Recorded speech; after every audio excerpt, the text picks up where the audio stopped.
Napakagulo na talaga ng sanlibutan, mga ka-good news. Ito ang mga nagbabagang headline ngayon ng mga balita sa labas at loob ng ating bansa. The countdown is over. The attack on Rafah has begun. It's the most consequential stage of this war. Thousands of civilian lives are at stake.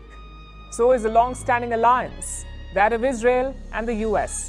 A last-minute ceasefire talk was underway in Cairo, but on Thursday, it broke down. As soon as it did, Israel stepped up the offensive. Their target is eastern Rafah. Fighter jets and attack drones targeted buildings there. Footage showed smoke rising from the city. Tanks have also moved into place. They're stationed at a road that runs through central Rafah. Ito na yung pinakamalakas na atake. Sinabi nga na final assault. Ito na gagawin ng Israeli troops para tapusin na ang mga Hamas dyan sa Eastern Gaza na nakatago sa mga underground ng mga kabahayan. Kaya hindi maubos-ubos dahil ang publiko pa rin, ang mga tao pa rin ng Gaza ang kanilang human shield. Grabe, ang tagal-tagal na ng giyera na ito at nandyan pa ang Iran ngayon, ang Yemen na lahat ay aatake sa Israel. Kaya pinagtulong-tulungan. Okay, balik tayo kay Shalky. Plan is quite clear. First, cut off the eastern part of the city, then bomb it non-stop. And what about the civilians? The United Nations says around 100,000 of them have fled, and those who remain are at risk. Because Rafah's public infrastructure has crumbled, the hospitals are near breaking point, food is running out, clean water is not available, and power will run out soon.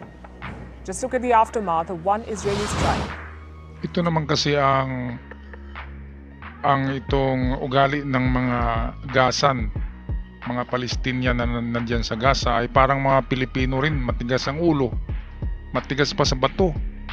Kasi pinapaalis na sila dyan, papunta sila doon sa isang dulo ng Gaza kung aatake ang Israel. At pwede naman silang babalik dyan pagkatapos na mag-clear up ang mga underground tunnel dyan sa Eastern Gaza. Maraming inatupag ngayon ang Israel. Nandyan pa ang Iran, ang Yemen, at ang Hamas. Nandyan pa ang Hezbollah. Apat, lahat ang kalaban niya. Iba't ibang direksyon. Napaka ano talaga ng Israel. Powerful country. Isang nasyon lang kontra sa apat na nasyon. Pinagtulong-tulungan siya. Pero sabi naman sa Biblia ay hindi iwan ng Panginoon ang lugar na yan. Kasi yan ay ang chosen people of the God, ang Israel. Ito yung aftermath ng pagbomba. Danako naman tayo dito sa Russia. Ito'y Victory Day. Hindi ito victory against Ukraine. Ito'y Victory Day noong World War II nang manalo ang Russia against sa Germany. Pero alam nyo ba, mga ka-good news, kung hindi sa Amerika, kung hindi binumba ng Amerika ang Germany, ay hindi mananalo ang Russia sa Germany. Yun ang totoo. Ngayon walang utang na loob yung Russia na yan sa Amerika. Ang Amerika ang nag-liberate ng Russia noon. Si Stalin ang presidente ng Russia noon at si Theodore Roosevelt, presidente ng Amerika.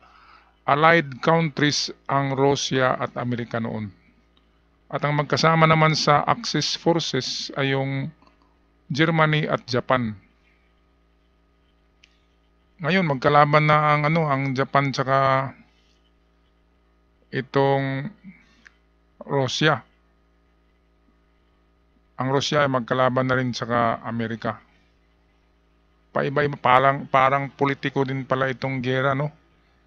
Noon kayo'y kaalyado, ngayon kayo'y magkaaway. So balik tayo dito sa victory parade ni Putin. Ito'y show lang ito. Pakitang tao lang na malakas pa ang Russia. Pero parang pugita yan na napuputol ng mga galamay. It's Russia's victory over Nazi Germany. Now, Victory Day has a cult status in Moscow. Every year, there are military parades, patriotic pageantry, pomp, pride, and of course, a speech by Vladimir Putin. Today we see attempts to distort the truth about World War II. It is inconvenient to those who are accustomed to building their essentially colonial policy on hypocrisy and lies.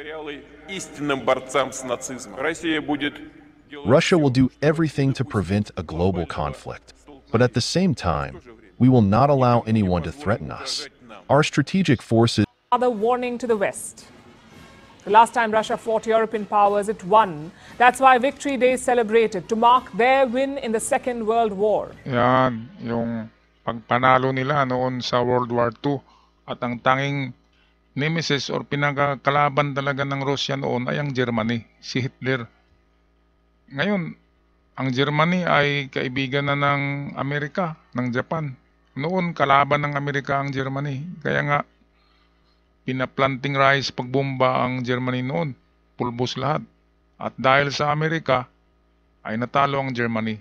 Ang Russia naman noon ay nag-clearing lang ng ground after pagbomba ng Amerika sa Germany ay nag-ground clearing using sundalo ang Germany. Pero hindi sila ang gumagawa ng napakalakas na pag-atake.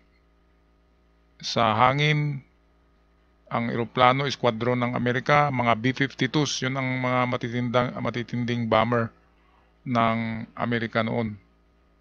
Kaya na-liberate ang Russia from Germany. Eh kung nanalo ang Nazi noon, Nazi na rin yung ngayon, Russia. Kaya dapat pasalamat si Putin sa Amerika, hindi yung tinanggal niya sa history ng Russia ang pag-liberate ng Amerika sa Russia. In 1941, troops from Nazi Germany invaded the Soviet Union. Entire cities were plundered.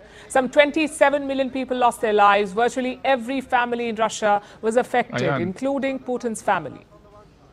But the Soviet army, or the Red Army as they were called, pushed back. They drove the Nazis all the way back to Berlin. That's where the Nazis surrendered. It ended the Second World War in Europe. His rule, former Soviet nations. Ang dapat dito ay dahil sa ang Nazi Germany ang umatake, ang nagplunder sa buong Russia noon, dapat ang pag-initan ni Putin ngayon ay ang Germany, hindi yung Ukraine, yung sariling lang niya. Sariling dugo lang ng Russia ang Ukraine yan, galing yan sa Russia. Separated state nga lang. Dapat atakihin niya ang Germany para makatikim siya sa ng Germany. Sa might and power. Kasi ang Germany pa rin ngayon, hindi lang yan nagpapakita ng kanyang lakas, pero in terms of gold reserve, ang Germany ay mataas ang gold reserve. Ibig sabihin, pangatlo yata ang Germany. Ibig sabihin, sa buong mundo yan, na gold reserve, pangatlong pinakamayaman sa ginto. So, ibig sabihin ay meron pa ring military power ang Germany. Kaya takot si Putin na sagupain muli ang Germany. Baka maulit yung mga parang Holocaust. Yung pinatay ni Hitler kung ang dami-dami, 3 million ka saring mga noon, mga nationality, mga Hebrew, mga Jews, mga Russians, pinapatay ni Hitler noong World War II. At ang Amerika ang nag-liberate. Kung hindi sa Amerika, mananalo si Hitler sa World War II. At lahat tayo ay Nazi. At dito naman sa Asia, ang Japan ang kalaban natin. Kaya dapat titingin tayo sa ating pinagmulan, ang history. Invaded. So Putin is thanking Russian soldiers and he does have a lot to thank them for. Okay, dito naman tayo dadako sa Ukraine. Merong ayuda ang Amerika, 61 billion. For our next story, imagine the situation. Grabe to, $61 billion aid to Ukraine. Bakit ba ganito ang pagtulong ng Amerika sa Ukraine? Atin muna panoorin ang balita. You're drowning, your breath is running out, you feel like your lungs will give up, and suddenly someone tosses a life buoy to you. What would you do? Grasp it with all your strength. It may or may not save you, but it does offer some relief. And that's Ukraine right now. It's been struggling for months. Russia has battered its front line. Cities have fallen, morale has crashed, and finally there's a lifeline, a $61 billion aid package from the United States. This national security bill is one of the most important measures Congress has passed in a very long time to protect America's security. Ayan, grabe talaga ang yaman-yaman ng Amerikano. Noong ilang buwan lang ang nakaraan, mga 5 months ago, ay nagpadala ang Amerika ng 200 billion. Billion yun. Pinamigay lang, kaya galit ang mga taxpayer sa Amerika, ang mga citizens doon, kung bakit binibigay lang yung pera sa Ukraine. Ang totoo niyan ay ang tinatawag na interest, political interest ng Amerika at security ng Amerika. Bakit security? Kasi pag nakuha ang Ukraine, ay lalaki ang teritoryo ni Putin, which is enemy ng Amerika. Ngayon, kung lalaki ang teritoryo, lalaki ang kanyang population, ay mahirap na. Baka World War IV ay atakihin ng Rusya ang buong Amerika at NATO. Kaya kahit NATO ay dinidepensahan nila ang Ukraine, tumutulong ang NATO sa Ukraine. Kasi kung makuha ang Ukraine, lagot na lahat sa NATO. Malapit na sila, ang Sweden, Poland, Belarus, ano-ano pang mga nasyon yon na napakalapit lang sa Ukraine. Kaya ang Ukraine ang dapat idepensa nila para hindi sila mapasok ng ulupong ng monster. Ganyan yan, tulong-tulong. Parang bayanihan lamang. And the security of Western democracy. To our friends in Ukraine, America will soon deliver more ammunition and air defenses and basic supplies you need to resist Putin on the battlefield. Kung ganyan na ang Amerika ay palaging tumutulong, paano kung magkagira din dito sa China versus Taiwan and the Philippines? Magbibigay na naman ng Amerika ng bilyon-bilyon dollars at armas sa Pilipinas. Talagang mamulubi dyan ng Amerika. Ganyan kahirap magbalanse ng world power. Kasi hinahawakan ng Amerika ang world power. Yung China at Russia, pangalawa lang, number 1 talaga ang Amerika. Kaya i-maintain ng Amerika ang kanyang allies, ang allied niya, ang mga kaalyado. Kailangan i-maintain niya, kaya pagdating ng ganyan, nakaguluhan, tutulong siya para in return, ay kapag siya din ang nagkaroon ng problem, merong tutulong sa kanya. Kaya suma total ay malaki pa talaga ang kaalyado ng Amerika sa lahat ng bansa, United States, United Nations, NATO, lahat yan ay kaalyado ng Amerika. Kaya mahihirapan dyan ang mga trupang inchik at trupang Russian na banggain ang Amerika. Ngayon punta tayo dito sa ano ba tayo? Which brings us to China and its decline. Ito, ang pangliligaw ng China sa bagong presidente ng Taiwan. Kasi yung matapang na babae ay wala na.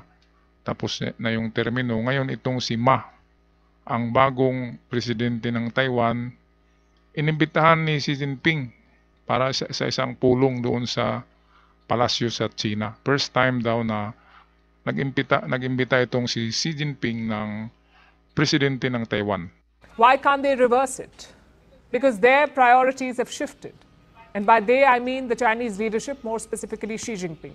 In the 1990s, China was all about reform and opening up. But now with Xi at the helm, territorial battles have taken precedence. It seems they're more important than economic growth for him. Case in point, Taiwan. Beijing wants to take Taiwan. And it's deploying new pressure tactics. Look at what happened today. Xi Jinping met Ma Ying-jeou. He was Taiwan's president from 2008 to 2016. Ma traveled to Beijing for this meeting, and it was the first of its kind. Since 1949, since the People's Republic of China was established, no Chinese president has invited a former leader of Taiwan to Beijing. Grabe talaga na panliligaw to ni Xi Jinping. Baka magka-unite na without war ang China at Taiwan. Pero dahil sa itong China kasi ay hindi siya nagbibigay ng mga kondisyon na pabor sa Taiwan. Parang sa Pilipinas din, yung mga kondisyon ng China para sa WPS ay lahat pabor sa China, walang pabor sa Pilipinas, kaya ayaw ng Pilipinas ng ganyan. Sa Taiwan ay ganun din, lahat ng pabor papunta pa rin sa China at sabi susurrender lang daw ang Taiwan. Ganun lang. Grabe no. Naghanda na nga yung Taiwan, ang daming armas niyan, pati Japan. Ay hindi yan susurrender. Kaya itong China, ano lang to, malakas sa pagsasayko. War psychology ang ginagamit nito, pananakot, ganyan. Tells you why this meeting is making waves. So what did they discuss? The reunification of Taiwan. The distance of Taiwan Strait cannot separate the blood and flesh ties of both sides. Differences in our systems cannot change the objective facts that both sides of the Taiwan Strait belong to the same nation, the same ethnicity. Foreign interference cannot stop the historic event of a family reunion. Okay, teka, bakit nga ba ganun na lamang kainteresado itong China sa Taiwan? Alam naman nila na separated state na yan, separated country. Lalo na yan ay isang isla. Parang Singapore, isla lang. At hindi connected sa China. Kaya nga gusto nila ng magsarili, independent ang Taiwan. Humiwalay na talaga yan sa China. Panahon pa ni Sun Yat-sen ay nagipag-revolusyon na si Sun Yat-sen sa China para lang ang Taiwan ay mahiwalay. Ngayon, i-reunite, napakalaking kalukuhan. Ngayon, ang ano niyan, sadya talaga ng China ay makontrol niya ang South Pacific, itong South China Sea na tinatawag natin West Philippine Sea. Diyan kasi sa Taiwan dumadaan karamihan ng mga barko na papasok galing sa Amerika, galing sa doon sa Atlantic Ocean. Yung karagatan dyan sa Hawaii ay dito dadaan talaga sa Taiwan, malapit sa Luzon ang mga barko. Kaya kapag na-control yan, meron ng checkpoint dyan ang China, hindi na basta-basta makapasok ang Amerika at Japan. Kaya kailangan makuha nila ang Taiwan by hook or by crook. Pero sa Amerika naman at Japan ay hindi pwede. Kaya nga sila magipag-giyera para hindi makuha yung Taiwan. Para magiging neutral lamang ang karagatan. Na kung anong gusto ng Amerika ay makapaglayag din sila papunta dito sa South China Sea. Kapag hindi na naangkin ng China ang WPS at ang Taiwan. Alright, at hanggang dito na lang mga good news. Paalam. God bless Philippines.